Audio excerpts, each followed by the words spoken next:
कैसे हो बेटा? आज हम लोग class 11 NCERT chapter 1 sets exercise 1.4 का इंट्रोडक्शन देखेंगे और उसके बाद उस एक्सरसाइज 1.4 के सॉल्यूशंस निकालेंगे। ठीक बेटा? 1.4 के इंट्रोडक्शन में हम लोग सबसे पहले वेन डायग्राम देखेंगे। वेन डायग्राम क्या है बेटा? एक मैथमेटिशियन थे हमारे जॉन वेन, उनके नाम पे वेन डायग्राम पढ़ा है। वेन डायग्राम क्या है बेटा? एक डायग्राम है in which universal set is represented by rectangle and its subset. Universal set है, उसके सबसेट होंगे, उनको कैसे रिप्रेजेंट किया जाए?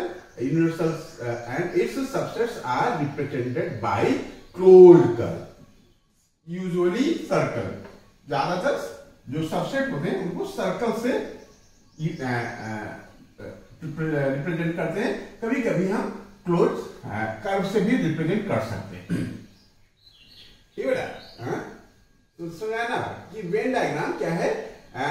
वेन डायग्राम में यूनिवर्सल सेट को हम एक रेक्टेंगल से रिप्रेजेंट करते हैं और यूनिवर्सल सेट है तो उसके सबसेट होंगे, सबसेट्स को हम क्लोज कर्व से रिप्रेजेंट करते हैं। क्लोज कर्व सर्कल, जब ज्यादातर सर्कल होता है क्लोज कर्व, हम जो सबसेट होते हैं उनको हम सर्कल से रिप्रेजेंट करते हैं। जैसे हमारे पास एक एग्जांपल है बेटा, क्या कोई यूनिवर्सल सेट है जिसके मेंबर्स हैं 1 2 3 4 5 6 7 8 9 एंड 10, जिसके एलिमेंट्स हैं। ठीक बेटा? तो इसके बहुत सारे सबसेट होंगे, जिसमें से दो सबसेट हम लोगों ने सिलेक्ट किए हैं। एक सबसेट ए है जिसके मेंबर्स क्या हैं, जिसके एलिमेंट्स हैं 4 5 6 और बी के एलिमेंट्स हैं 2 3 4। इसको यदि हम वेन डायग्राम से रिप्रेजेंट करना हो इस यूनिवर्सल सेट यू को और सबसेट ए को और सबसेट बी को, तो हम क्या करेंगे? एक सबसे पहले रेक्टेंगल में ड्रा कर देंगे। क्या ड्रा कर देंगे बेटा? एक रेक्टेंगल ड्रा कर देंगे। रेक्टेंगल में सारे यूनिवर्सल सेट्स के मेंबर्स होने चाहिए, सारे एलिमेंट्स होने चाहिए, जिसमें रेक्टेंगल में। और ये रेक्टेंगल है, ये यूनिवर्सल सेट है, तो यहां हम इसके पास में ही ऊपर यू लिखेंगे, अंदर नहीं लिखेंगे बेटा। क्यों?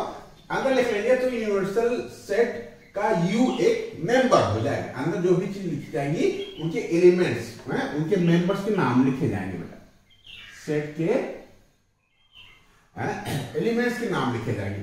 अच्छा, एक तो तरीका ये है बेटा कि 1 2 3 4 5 6 7 8 हम पूरा इसमें भर दें, उसके बाद 4 5 6 को सर्कल कर दें, तो पता नहीं कहां सेटिंग हो, तो हम क्या करते हैं 4 ठीक है 5 6 को हम एक सर्कल में मेंशन कर देते हैं। अच्छा, 2 3 4 दूसरा है सबसेट, तो क्या करें? 2 3 4 को पहले लिख लेते हैं। क्या लिख लें बेटा? पहले हम बी लिख लेते हैं। 2 3 ठीक है और 4, इसको हमने एक सर्कल में मेंशन कर दिया। ये क्या हो गया बेटा? ये सेट बी हो गया। ये क्या हो गया? ये सेट बी हो गया। हमने क्या लिखा था कि यूनिवर्सल सेट को हम रेक्टेंगल से रिप्रेजेंट करते हैं। ये पूरा यूनिवर्सल सेट है, इसमें अभी एलिमेंट्स इसके एलिमेंट्स हम इसमें फिलअप करेंगे। ये सबसे पहले हमने इसका सबसेट बी लिख लिया। क्यों? बी में 4 आता है और उसके बाद के एलिमेंट्स ए हैं, तो ए को हम ऐसे लिख लेंगे 4 5 6, तो 4 ये वाला ले लेंगे और 5 6 और ले लेंगे बेटा। ठीक है? और 4 को मिलाते हुए ठीक है हम एक सर्कल ड्रा कर देंगे। ठीक है? ये प्रॉपर जो 4 5 6 है सेट ए है, ये प्रॉपर सबसेट जो ए है ये हो सकता है प्रॉपर सर्कल ना हो, एक इलिप्स का काम कर जाए बेटा। ठीक है? इसीलिए यहां हम लोगों ने लिखा है कि क्लोज कर्व।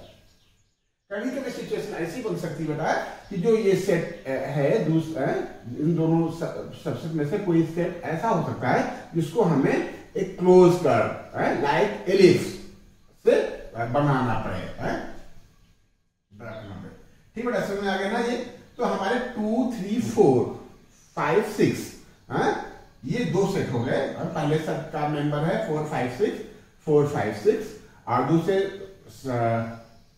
सेट बी के एलिमेंट्स हैं 2, 3, 4। समझा बेटा? अब बाकी चीजों को हम भर देंगे बेटा। 1 आ गया, 2, 3 इसमें आ गया, 4, 5, 6 इसमें आ गया बेटा। क्या बचा? 7, 8, 9 एंड 10। तो ये तरीका है यूनिवर्सल सेट।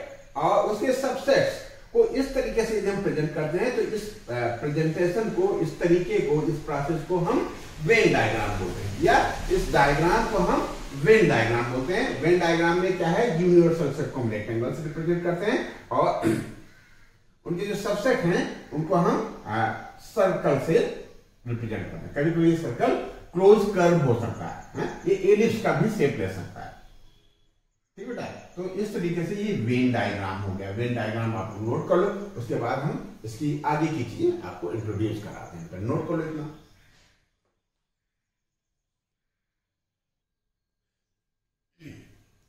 ठीक बेटा? हम लोगों ने इसके इंट्रोडक्शन में क्या देखने जा रहे हैं हम लोग? Operation on sets. सेट को हम कैसे कैसे ऑपरेट करते हैं। जैसे न्यूमेरल्स में क्या होता है बेटा? जैसे न्यूमेरल्स में हम क्या करते हैं? मल्टीप्लाई करते हैं, डिवाइड करते हैं, प्लस करते हैं, माइनस करते हैं। ये ऑपरेशन होता है न्यूमेरल्स में।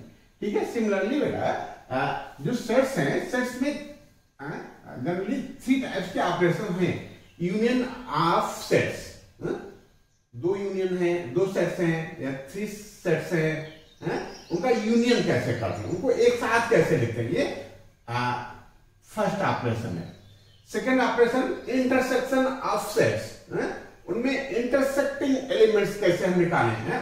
कौन कौन से एलिमेंट्स हैं जो इंटरसेक्ट करते हैं, आपस में कॉमन है, वो हम इंटरसेक्शन ऑफ सेट में निकालते हैं। डिफरेंस, एक सेट से दूसरे सेट के एलिमेंट्स को माइनस कर देने को हम डिफरेंस ऑफ सेट्स कहते हैं। ठीक है? इसको हम डिटेल में आगे पढ़ेंगे। उसी प्रोसेस में डिटेल में पढ़ने के लिए हम लोगों ने नोट कर रखा है यूनियन ऑफ सेट्स। दो या दो से अधिक सेट्स का हम यूनियन कैसे निकालते हैं बेटा? ठीक है? कैसे निकालते हैं? क्या लिखा है? The union of 2 sets A and B. जैसे मानिए 2 सेट्स हैं, कौन कौन से? ए और बी। मान लो ए के एलिमेंट्स है 2, 4, 6, 8, अब बी के एलिमेंट्स है 2, 4, 6, 8, 10 एंड 12। तो the union of 2 sets A and B is the set C. तीसरा सेट होगा, जो यूनियन होगा इन लोगों का, वो सेट ही होगा बेटा, है वो तीसरा सेट होगा। इन 2 सेट्स से डिफर होगा, तीसरा सेट होगा। मान लो सेट सी है, तो सेट सी में क्या होगा? व्हिच कंसिस्ट, सेट सी में क्या होंगे? Which consist of all those elements, वो सारे एलिमेंट्स होंगे जो आर आइदर इन ए और इन बी, या तो वो ए में है या तो बी में, including those which are in both. ठीक बेटा? तो ये मैथमेटिकली क्या होगा बेटा? A union B is set जिसके एलिमेंट्स x हैं such that x belong A, या तो x जो सारे एलिमेंट्स हैं उनको यदि x रिप्रेजेंट करता है, तो x क्या होगा? या तो a से होगा और x बिलोंग टू b। बात समझ आया बेटा? ठीक है? यूनियन क्या है? The union of 2 sets a and b। Third set होगा, सेट c होगा, व्हिच कंसिस्ट, जो सेट सी है, जो उनका यूनियन वाला सेट है, वो क्या कंसिस्ट करेगा? उसमें एलिमेंट्स क्या क्या होंगे? ऑल दोज एलिमेंट, वो सारे एलिमेंट्स होंगे जो या तो सेट ए में है या तो सेट बी में, including those which are in both. इसमें क्या है? जब या तो ए में या तो बी में या तो दोनों में, वो सारे एलिमेंट्स आ गए। क्या गया बेटा? x such that x belong A, या तो x ए में बिलोंग करता है या तो x बी में बिलोंग करता है। अब जैसे मान लीजिए इसी को हमको लिखना है ए यूनियन बी, तो हम क्या लिखेंगे? ए लिख लिया, यू बनाएंगे। ठीक है? ए यूनियन बी क्या होगा? कहता है सेट सी, कोई तीसरा सेट होगा। ठीक है? उसके एलिमेंट्स क्या होंगे? या तो ए में होंगे या तो बी में होंगे। क्या बेटा? या तो ए में होंगे या तो बी में होंगे। तो ए के सेट में क्या हमारा 2, 4, 6, 8 है। ठीक है? और सीक्वेंस भी यहां वही आ रहा है, तो 2, 4, 6, 8 हो गया। ठीक है? और फिर 2 हम ए और बी दोनों के एलिमेंट्स लेने हैं, तो बेटा ये कॉमन एलिमेंट्स हो गए 2, 4, 6 एंड 8। ठीक है, अब इसको रिपीट नहीं करना है, यहां तक तो हमने नोट ही कर लिया 10 एंड 12। ये हो गया ए यूनियन बी। समझ आएगा ना बेटा? वो सारे एलिमेंट्स हम लिख लेते हैं जो या तो ए में है या तो बी में। ठीक है, और जो कॉमन एलिमेंट्स हैं उनको हम रिपीट नहीं करते हैं बेटा। क्या नहीं करते हैं? रिपीट नहीं करते। अब जैसे इसको वेन डायग्राम से रिप्रेजेंट करना हो तो जैसा कि हम पहले से जानते हैं कि हम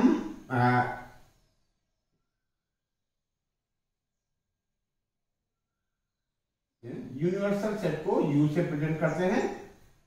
ठीक है, और ये इसको रेक्टेंगल से प्रेजेंट करते हैं, और इसके जो सबसेट हैं, ठीक है, तो एक कोई सेट है जो किसी यूनिवर्सल सेट का सबसेट होगा। ठीक है, किसी न किसी, जैसे ये क्या बोला, इवन नेचुरल नंबर का सबसेट हो सकता है या नेचुरल नंबर का सबसेट हो सकता है। तो यूनिवर्सल सेट हमारा यहाँ इस केस के लिए क्या हो सकता है? नेचुरल नंबर हो सकता है। इस केस के लिए भी नेचुरल नंबर हो सकता है या इवन नेचुरल नंबर हो सकता है।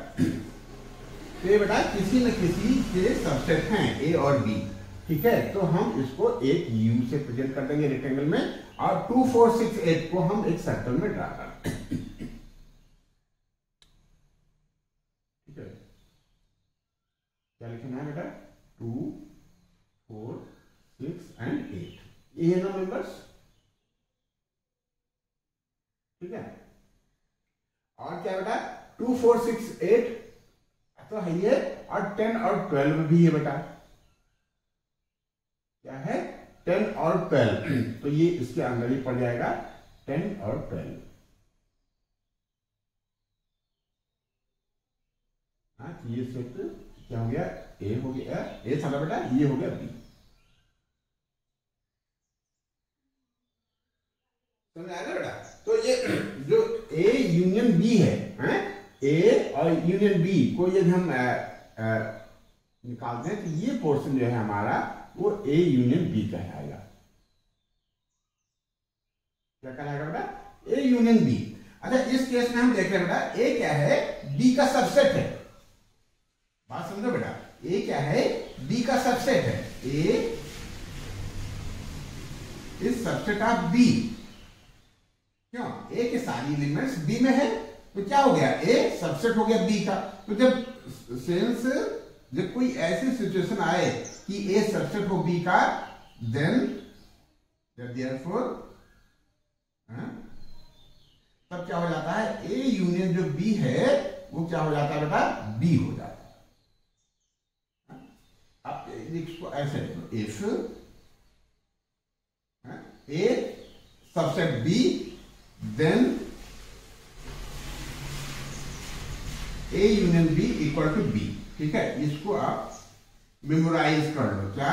ये दो सेट हैं, पहला सेट दूसरे सेट का सबसेट है, तो इन दोनों का जो यूनियन होगा वो दूसरा सेट होगा, सेट बी होगा। ठीक है, देखो ये बी के एलिमेंट्स है। बी में क्या है बेटा? 2, 4, 6, 8, 10 एंड 12 है। तो इन दोनों का यूनियन जो है बेटा बी ही आया, बी से बाहर नहीं गए हम। ए यूनियन बी में वही सारे एलिमेंट्स हैं जो बी में है। समझा बेटा? और इसको क्या करते हैं, ये जो ये पोर्शन है ए और बी का मिला हुआ पार्ट है, ये ए यूनियन बी कहलाता है। ठीक है, एक कोई और एग्जांपल लेते हैं।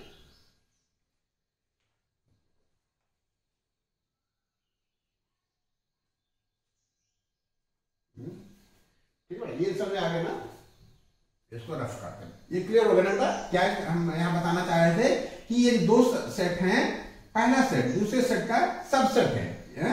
देखो ए के सारी एलिमेंट्स लाइक 2, 4, 6, 8, 2, 4, 6, 8, ए के सारे एलिमेंट्स बी में है, तो ए क्या हो जाएगा? बी का सबसेट हो जाएगा। ठीक है, ये ए बी का सबसेट है, तो ए यूनियन बी क्या हो जाएगा बेटा? सेट बी हो जाएगा। ठीक है, तो एक तो ये हो गया। एक एग्जांपल हम और लेते हैं, ठीक है, थोड़ा सा और क्लियर करने के लिए। एनसीईआरटी का एग्जांपल लेते हैं।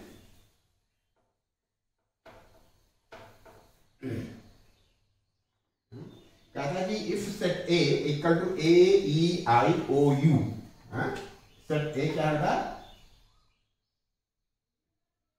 ए E I O and you, ठीक है। और सेट बी क्या है, सेट बी है ए आई यू, ये क्या है, ये वावल्स है इन इंग्लिश अल्फाबेट, ठीक है, ए आई यू। अब देखो, अब यहां इस केस में यदि हमको ए यूनियन बी निकालना होगा, क्या निकालना होगा, ए यूनियन बी, तो हमने ऐसे डेफिनेशन क्या है, ए यूनियन बी एक सेट होगा जिसमें के जो एलिमेंट्स हैं वो या तो ए में होंगे या तो बी में होंगे। तो हम क्या करेंगे, हम ए के सारे एलिमेंट्स लिख लेते हैं, ए ई आई ओ यू, ठीक बेटा, ए ई आई ओ यू। हमको क्या है, या तो ए के एलिमेंट्स है या तो बी के, तो हमने ए के सारे एलिमेंट्स लिख लिए। अब किसी चीज को रिपीट नहीं होने देना, तो ए बी में भी है तो ए हम लिख चुके हैं, यहां ए हम नहीं लिखेंगे, आई यहां भी है और आई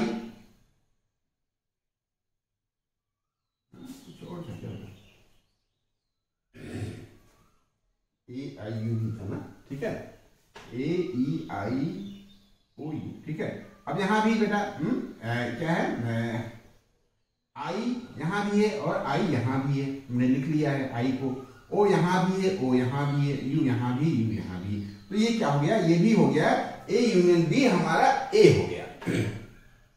बात समझता है बेटा, क्या हो गया ये, ए यूनियन बी क्या हो गया, ए यूनियन बी क्या हो गया, सेट ए हो गया। तो क्यों हुआ ये, A union B equal to A तभी होगा जब बी क्या होगा, बी सबसेट होगा ऑफ ए। तो इस तरीके से ये यूनियन का कॉन्सेप्ट हो गया। वेन डायग्राम में रिप्रेजेंट करने के लिए हम क्या करेंगे, एक रेक्टेंगल ड्रा करेंगे और बाहर इससे जस्ट सटा हुआ यू लिख देंगे। ध्यान रहे बेटा, यू को हमको अंदर नहीं लिखना है, ठीक है। और कोई एक सर्कल ड्रा करेंगे, ठीक है, जिसमें हम वो सारे एलिमेंट्स लिख देंगे जो ज्यादा है, ए ई आई ओ यू, क्या बेटा, ए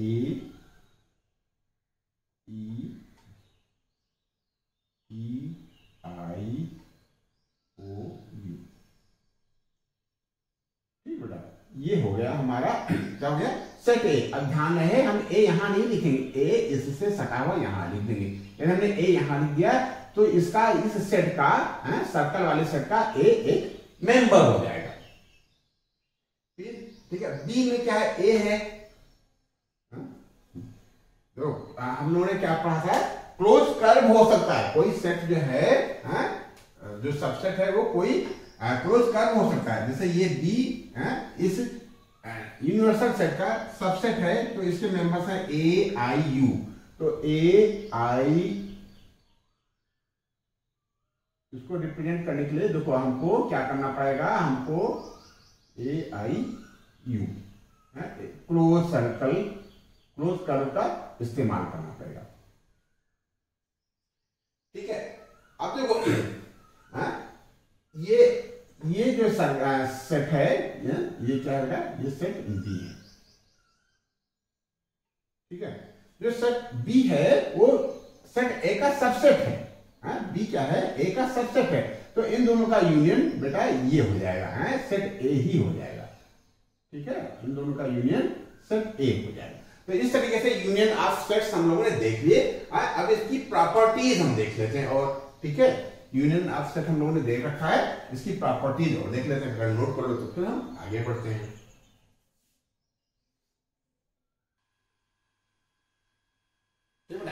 कुछ प्रॉपर्टीज हमने नोट कर रखी है, यूनियन के ऑपरेशन में क्या प्रॉपर्टीज हम यूज कर सकते हैं, उनको ऑपरेट करते समय, उनको सॉल्व करते समय हम क्या क्या यूज कर सकते हैं, ऐसे आइडेंटिटी, ऐसे प्रॉपर्टी क्या है बेटा। दो यूनियन है ए और बी, तो चाहे हम ए यूनियन बी करें या बी यूनियन ए करें, जो हमारा थर्ड सेट आएगा वो बेटा एक ही होगा, चाहे हम ए यूनियन बी करें या बी यूनियन ए करें, जो हमारा तीसरा सेट निकल कर के आएगा वो एक ही होगा, A union B equal to B union A. ये कौन सा लॉ कहलाता है बेटा? Commutative law. इन लॉज से हम बहुत पहले से अवेयर हैं, ठीक है। ये तीन सेट हैं बेटा और तीनों का हमको यूनियन निकालना है, तो हम क्या कर सकते हैं, पहले दो सेट को सॉल्व कर लें, यूनियन उनका निकाल ले, फिर जो ये आ गया इसका, इस यूनियन वाले सेट का थर्ड सेट सी से यूनियन बना ले, या ऐसे भी कर सकते हैं लास्ट में दोनों सेट का यूनियन निकाल लें बी और सी का, ठीक है। जो ये थर्ड सेट आएगा बी और सी के यूनियन से जो थर्ड सेट मिलकर आएगा उस थर्ड सेट का ए के साथ यूनियन बना दें, तो जो ये कंबाइंड एलिमेंट्स आएंगे, ठीक है, यूनियन के एलिमेंट्स आएंगे, जो नया सेट तैयार होगा और जो ये सेट तैयार होगा दोनों एक ही होंगे। दिस इक्वल टू दिस, ये कौन सा लॉ कहलाता है? एसोसिएटिव लॉ, ठीक है। ए का कोई सेट ए है, ठीक है, उसका एकदम फाई के साथ यूनियन बनाते हैं। फाई क्या है? Null set. नल सेट क्या है? जिसमें कोई एलिमेंट ना हो। तो बेटा हमारा जो सेट तैयार निकल करके आएगा वो ए ही रह जाएगा, क्यों? इसमें तो कोई सेट था, कोई एलिमेंट था ही नहीं, तो ए यूनियन फाई या A set A union null set A हो जाएगा, ठीक है, सेट ए ही रह जाएगा। ये क्या कहलाता है? लॉ ऑफ आइडेंटिटी एलिमेंट्स, ठीक है। ए का यदि हम ए के साथ यूनियन निकालते हैं, ए कोई सेट है, उसी का हम सेम सेट के साथ यूनियन निकालते हैं, तो बेटा एलिमेंट्स वही रह जाएंगे जो ए में है, ठीक है। तो ये सेट ए ही रह जाएगा, इसको क्या बोलते हैं? आइडेंपोटेंट लॉ। कोई यूनिवर्सल सेट है, जैसे सेट ऑफ नेचुरल नंबर्स, ठीक है, और उसमें कोई सेट है इवन नंबर्स का, सबसेट है उसका, तो इन दोनों का जो यूनियन होगा नेचुरल नंबर और ये इवन नंबर का जो यूनियन होगा बेटा वो नेचुरल नंबर ही होगा, यूनियन ही होगा, यूनिवर्सल सेट होगा। यूनिवर्सल सेट का यदि हम किसी सबसेट से यूनियन बनाते हैं तो बेटा वो यूनिवर्सल सेट ही रह जाता है, ये लॉ ऑफ यूनिवर्सल सेट कहलाता है। तो इस तरीके से ये प्रॉपर्टीज हो गई किस पे बेटा? यूनियन पे। ये नोट कर लेते हैं हम लोग, आगे बढ़ते हैं, किस पे बढ़ते हैं बेटा? इंटरसेक्शन पे बढ़ते हैं, ठीक है, ये नोट कर लो।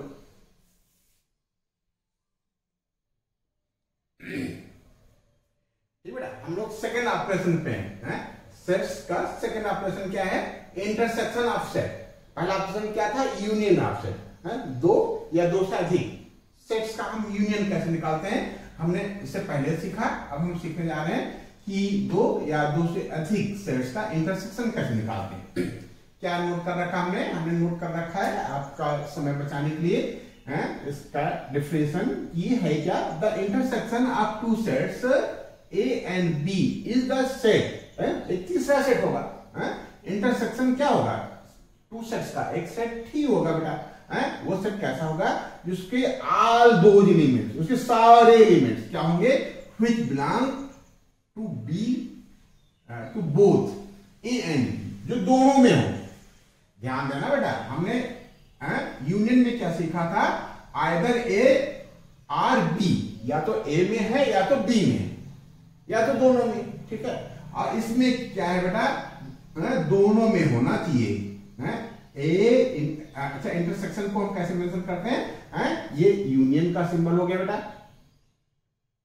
ठीक है, और ये इसको हम पलट देते हैं तो ये इंटरसेक्शन का सिंबल हो जाता है। किसका सिंबल हो जाता है बेटा? इंटरसेक्शन का, ठीक है। ये हो गया यूनियन, ठीक है, ये यूनियन हो गया, और ये क्या हो गया बेटा? इंटरसेक्शन हो गया। यूनियन का मतलब एक साथ, इंटरसेक्शन का मतलब कॉमन, जो कॉमन एलिमेंट है जो दोनों में है।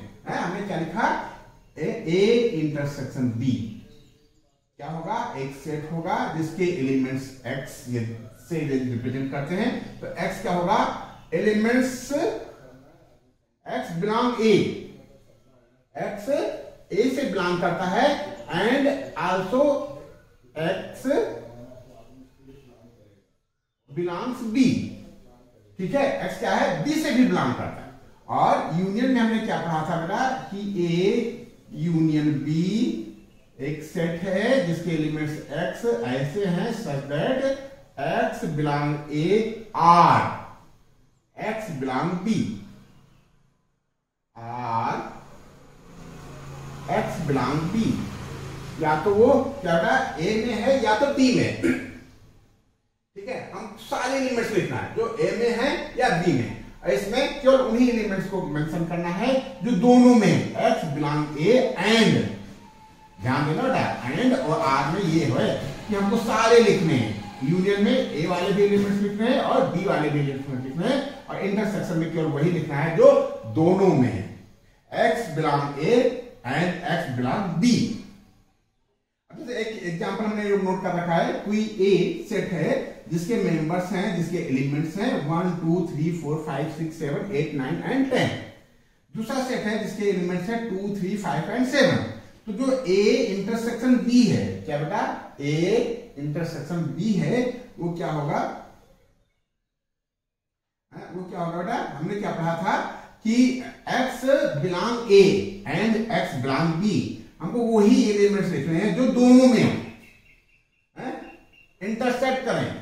जैसे 2 हमने देखा यहाँ बी का, और बी जो 2 है वो हमारा ए में भी है, तो हमने 2 को मेंशन कर लिया। क्यों, x ए में भी होना चाहिए और x बी में भी होना चाहिए। 3 यहां भी है बेटा, 3 यहां भी है, ठीक है। और क्या बेटा 5 यहां है, 5 यहां भी है, इसको भी नोट कर लेंगे। और 7 यहां भी है तो 7 यहां भी है, ठीक है। तो क्या पाया हमने कि ए इंटरसेक्शन बी क्या आ गया, बी आ गया। अच्छा तो कुछ था क्या है बेटा ये, हाँ था, क्या था कि ये जो बी था वो ए का सबसेट था। If B subset of A, B के सारे एलिमेंट्स ए में हैं तो ए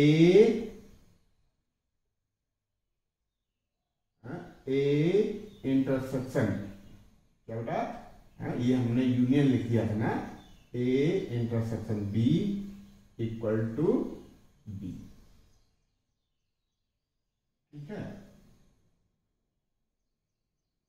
तो इसको भी हमको मेमोराइज करना है कि बी एक सबसेट है ए का, बी सबसेट है ए का, तो ए यूनियन बी क्या हो जाएगा, सॉरी ए इंटरसेक्शन बी क्या हो जाएगा, बी।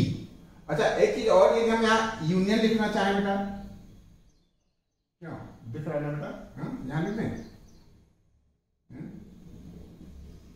ये समझ में आया ना बेटा, ठीक है। ए इंटरसेक्शन बी क्या हो गया, बी ये सबसेट है ए का, तो ए इंटरसेक्शन बी बी ही रह जाएगा, ठीक है।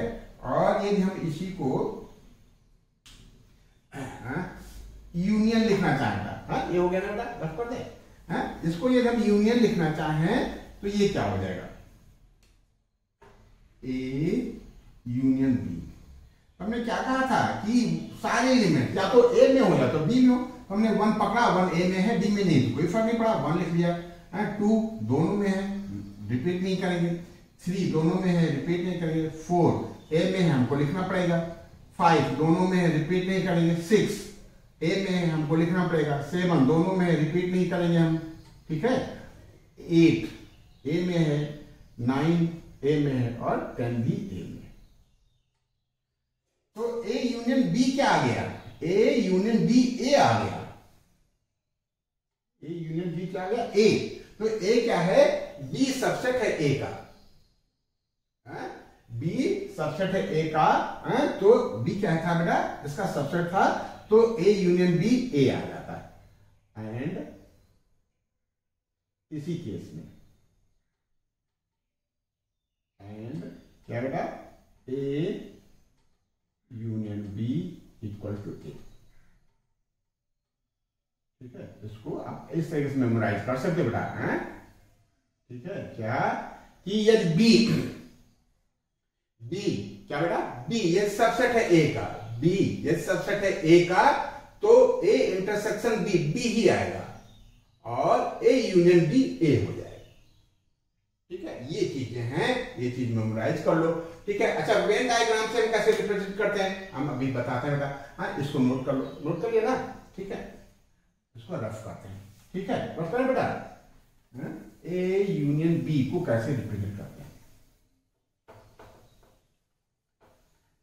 सबसे पहले हम ए यूनियन बी देख लेते हैं। वेन डायग्राम से कैसे रिप्रेजेंट करते हैं, मैंने एक एग्जांपल दिया था जो था, लेकिन इसको फिर से समझ लेते हैं। जैसे मान लीजिए वेन डायग्राम में हम क्या करते हैं, एक रेक्टेंगल से यूनिवर्सल सेट को मेंशन करते हैं। ये बेटा हो गया यू, ठीक है। ये कोई मान लो इस हिसाब से कोई सेट सबसेट ए है यूनिवर्सल सेट यू का, और कोई सबसेट बी है, ठीक है। तो ए के सारे एलिमेंट्स, बी के सारे एलिमेंट और जो कॉमन एलिमेंट सबको मिला करके जो सेट तैयार होता है मतलब ये पोर्शन,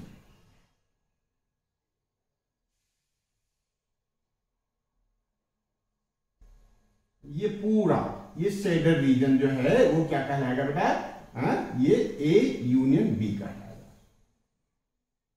ठीक है। ये पूरा जिसमें क्या है, ए के सारे एलिमेंट्स आ गए, बी के सारे एलिमेंट्स आ गए, और वो भी एलिमेंट्स आ गए शेडेड रीजन में जो दोनों में है, ठीक है। तो इस तरीके के प्रेजेंटेशन को हम, इस सेट को हम ए यूनियन बी कहते हैं, ठीक बेटा। और यदि हम वेन डायग्राम में एक रेक्टेंगल ड्रा करें जिसे हम यूनिवर्सल सेट कहें,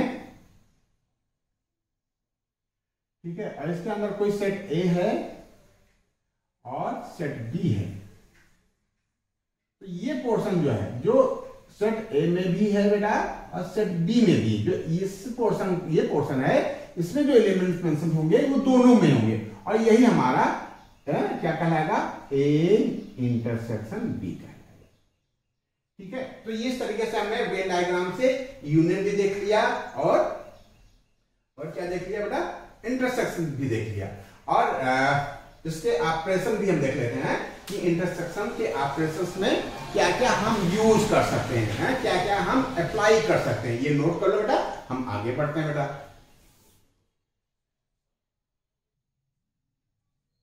ठीक बेटा, हमने प्रॉपर्टीज नोट कर रखे हैं किस पे, इंटरसेक्शन पे। इंटरसेक्शन के ऑपरेशन में हम क्या क्या प्रॉपर्टीज को यूज कर सकते हैं, जैसे ए इंटरसेक्शन बी लिखा है, तो ये हमने बी इंटरसेक्शन ए कर लिया है, क्या कर लिया बेटा, बी इंटरसेक्शन ए, तो दोनों सेम आएंगे, ए इंटरसेक्शन बी और B intersection A are same, equal होंगे दोनों। ये क्या कौन सा लॉ कहलाता है बेटा, कम्यूटेटिव लॉ। आप सीक्वेंस चेंज कर सकते हैं, किस लॉ के किस लॉ में, कम्यूटेटिव लॉ में, ठीक है। एसोसिएटिव लॉ, ग्रुपिंग कर लेते हैं, पहले हम ए और बी का इंटरसेक्शन निकाल लें, उसका जो सेट आवे, ये नया सेट जो तैयार हो उसका सी के साथ इंटरसेक्शन करें, या डी इंटरसेक्शन सी पहले कर ले, उसका जो नया सेट तैयार हो उसका इंटरसेक्शन ए से निकाल ले, दोनों एक ही आएंगे, ये क्या कहलाते हैं बेटा, एसोसिएटिव लॉ। नल सेट जिसमें कोई एलिमेंट नहीं है, ठीक है, और सेट ए, अब जो हम इंटरसेक्शन करेंगे तो बेटा नल सेट आएगा, कॉमन होना चाहिए, ए में होना चाहिए और बी में भी होना चाहिए, तो इसमें इस सेट में तो कोई एलिमेंट है ही नहीं, तो जो हमारा इंटरसेक्टिंग होगा वो नल सेट होगा, इंटरसेक्शन जो होगा वो नल सेट होगा। या यूनिवर्सल सेट का जब हम कोई सबसेट ए से इंटरसेक्शन निकालते हैं तो वो सेट ए ही रहेगा, आइडेंपोटेंट लॉ के अंतर्गत, ठीक है। अब ये थोड़ा सा समझने का है बेटा, ये समझ लेना, क्या ए का इंटरसेक्शन निकालना हो, सी सेट ए का बी यूनियन सी के साथ इंटरसेक्शन निकालना हो तो आप पहले बी यूनियन सी कर लो, उसके बाद इंटरसेक्शन निकाल लो। यदि आप ऐसे नहीं करते हो, अलग अलग करना चाहते हो, तो पहले ए इंटरसेक्शन बी निकालो। क्या निकालो बेटा, ए इंटरसेक्शन बी, और क्या निकालो, ए इंटरसेक्शन सी निकालो, और दोनों का यूनियन बना दो, ठीक है। A intersection B union A intersection C, ये है बेटा डिस्ट्रीब्यूटिव लॉ। इसको बहुत बढ़िया से मेमोराइज कर लो बेटा, ठीक है, ये ठीक है, ये इंपॉर्टेंट है, बाकी तो हम लोग बहुत पहले से फेमिलियर हैं। ये है डिस्ट्रीब्यूटिव लॉ, ठीक है। ये बी यूनियन सी, किसका बेटा, बी यूनियन सी का ए के साथ इंटरसेक्शन निकालना है, तो हम ऐसे कर सकते हैं कि ए इंटरसेक्शन बी निकाल लें और ए इंटरसेक्शन सी निकाल लें और दोनों का यूनियन बना दें, ठीक है। तो ये हमारा सॉल्व हो जाएगा है। और ये किस लॉ के अंतर्गत आएगा बेटा, ये डिस्ट्रीब्यूटिव लॉ के अंतर्गत आएगा। तो इस तरीके से properties of operation of intersection ये हम लोगों ने कर लिया। अब एक चीज और रह जाती है इसमें, जैसे दो सेट ऐसे हो जिसमें कोई एलिमेंट्स कॉमन ना हो, कोई सिचुएशन ऐसी आवे जिसके एलिमेंट्स कॉमन ना हो, ठीक है। दो सेट ऐसे हैं, जैसे मान लीजिए कोई सेट ए है, सेट ए है जिसके एलिमेंट्स हैं 1 2 3 एंड 5। सेट बी है जिसके एलिमेंट्स हैं 11 12 13, ठीक है बेटा, 11 12 एंड 13। ठीक, तो ए इंटरसेक्शन बी क्या हो जाएगा बेटा, नल सेट हो जाएगा।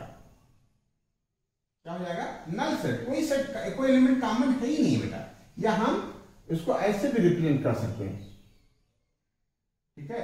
तो जब सिचुएशन ये आवे, कंडीशन ये आवे, ठीक है, क्या कि ए और बी दो सेट हैं, उनमें कोई इंटरसेक्टिंग एलिमेंट्स नहीं है, उसका इंटरसेक्शन जो है बेटा नल सेट है। तो हम ए और बी को क्या कहलाते हैं बेटा, A and B set, A and B are called क्या कहलाते हैं बेटा, डिसजॉइंट सेट।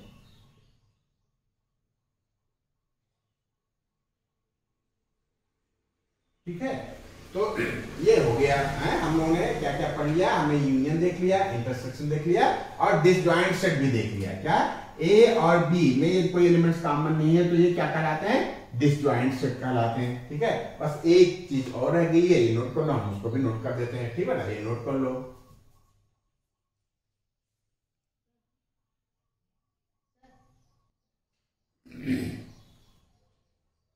लास्ट ऑपरेशन है डिफरेंस ऑफ सेट्स, हमने क्या क्या पढ़ लिया, हमने यूनियन पढ़ लिया, two or more sets, intersection पढ़ लिया, और अब हम देखने जा रहे हैं difference of sets. Difference is subtractions of set, ठीक है, सेट को कैसे माइनस करते हैं, the difference of two sets A and B. ठीक है, जाहिर है बेटा, जो हम ऑपरेट करते हैं, ऑपरेट करने के बाद जो निकल के आता है वो एक सेट होता है इन दिस ऑर्डर। अब देखो यहां एक वर्ड है इन दिस ऑर्डर। ऑर्डर क्या, the difference of two set A and B, A और बी का डिफरेंस, मतलब ए से बी को माइनस करना है। सीक्वेंसिंग का, ऑर्डर का बहुत मायने रहता है बेटा डिफरेंस ऑफ सेट में। यदि हमको ए से बी का माइनस करना है या ए से बी का डिफरेंस निकालना है, तो क्या होगा, एक सेट होगा जिसके एलिमेंट्स क्या होंगे, व्हिच बिलोंग टू ए, जो ए में होंगे लेकिन बी में नहीं होंगे। ठीक है, ए के एलिमेंट से हम बी वाले एलिमेंट्स को सब्ट्रैक्ट कर देंगे, माइनस कर देंगे, तो जो सेट तैयार होकर के आएगा वो ए माइनस बी कहलाएगा। ए माइनस बी क्या है बेटा,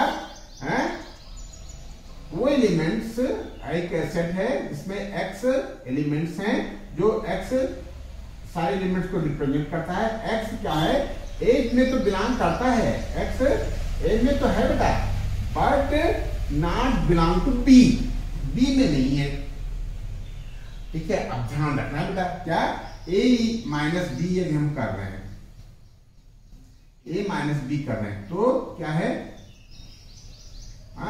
देखो 1 है यहां, यदि 1 यहां है तो ये माइनस हो जाएगा, 1 सब्ट्रैक्ट हो जाएगा, खत्म हो जाएगा, गायब हो जाएगा। तो यहाँ 1 है लेकिन यहाँ 1 नहीं है, तो a माइनस बी में पहला एलिमेंट हमारा 1 आ जाएगा। 2 यहाँ है और 2 यहाँ भी है, तो हम 2 को नहीं लेंगे। 3 यहाँ है और 3 यहाँ नहीं है, तो हम 3 को ले लेंगे बेटा। ठीक है, ठीक है, फिर 3 यहाँ है, यानी 4 यहाँ है, यहाँ भी, तो हम 4 को नहीं लेंगे, 4 को नहीं लेंगे। 5 क्या बेटा, यहाँ है, यहाँ नहीं है, तो 5 तुम ले लेंगे। 6 यहाँ भी है और यहाँ भी है, हम 6 को नहीं लेंगे। तो a माइनस बी, मतलब हमको a के सारे एलिमेंट्स लिख लेना है, a के सारे एलिमेंट्स लिख लेना, बस ध्यान यह रहे कि ए के जो एलिमेंट्स हम लिख रहे हैं वो बी में ना हो। A x belong A and x not belong B. जो एलिमेंट्स है जो ये एलिमेंट्स हैं बेटा ए में तो हैं, लेकिन ये एलिमेंट्स बी में नहीं है, यही डेफिनेशन है इसकी। ठीक है, अच्छा एक चीज और देखते हैं बेटा, क्या देखें, यदि हम बी माइनस ए करें तो हमको क्या लिखना है, हमको बी के एलिमेंट्स लिख रहे हैं। यदि हम बी माइनस ए करेंगे तो क्या होगा, x belong B and x not belong A. B में तो होना चाहिए बेटा, बी के एलिमेंट्स हमको लिखना है कब, जब बी माइनस ए करना है और वह एलिमेंट ए में ना हो, एक कंडीशन है बेटा।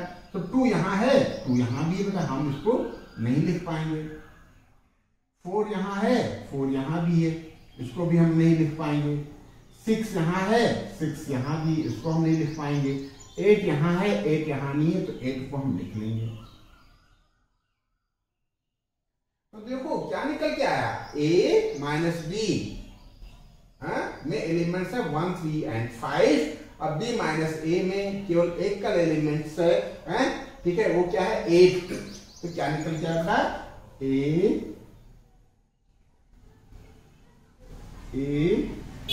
हर सिचुएशन में कोई जरूरी नहीं कि ये इक्वल भी हो, a minus B not equal to b minus A. किसी किसी सिचुएशन में बेटा ये इक्वल भी हो सकते हैं, ठीक है, वो विशेष कंडीशन होगी, लेकिन जनरली हर कंडीशन में ये होगा नहीं कि a माइनस बी हमेशा b माइनस ए के इक्वल हो। ठीक है, तो ये इस तरीके से हमने डिफरेंस ऑफ सेट्स देख लिए हैं। डिफरेंस ऑफ सेट का मतलब हमको माइनस करना है, सीक्वेंसिंग का ध्यान रखना है। a माइनस बी करेंगे तो हमको a के वो सारे एलिमेंट्स लिखने हैं जो b में नहीं है, और जब हम b माइनस ए करेंगे तो हमको b के एलिमेंट्स लिखना है। किसके एलिमेंट्स लिखने हैं, b के, जो a में नहीं है। ठीक है, अब इसको जब वेन डायग्राम से रिप्रेजेंट करना हो, किससे, वेन डायग्राम से, तो हम कैसे रिप्रेजेंट करेंगे,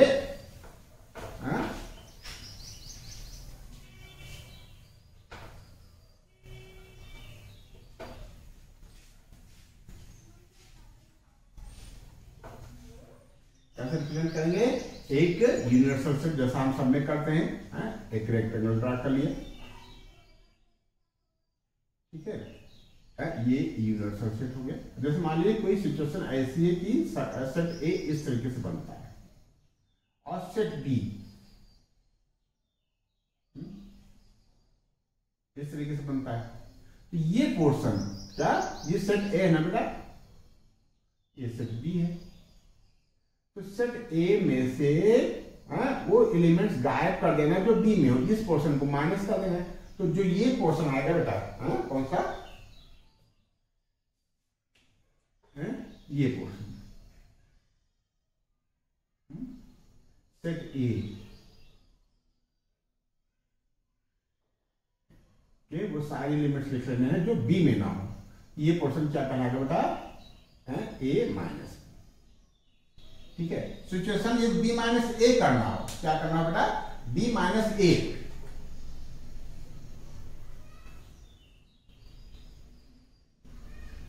ठीक है,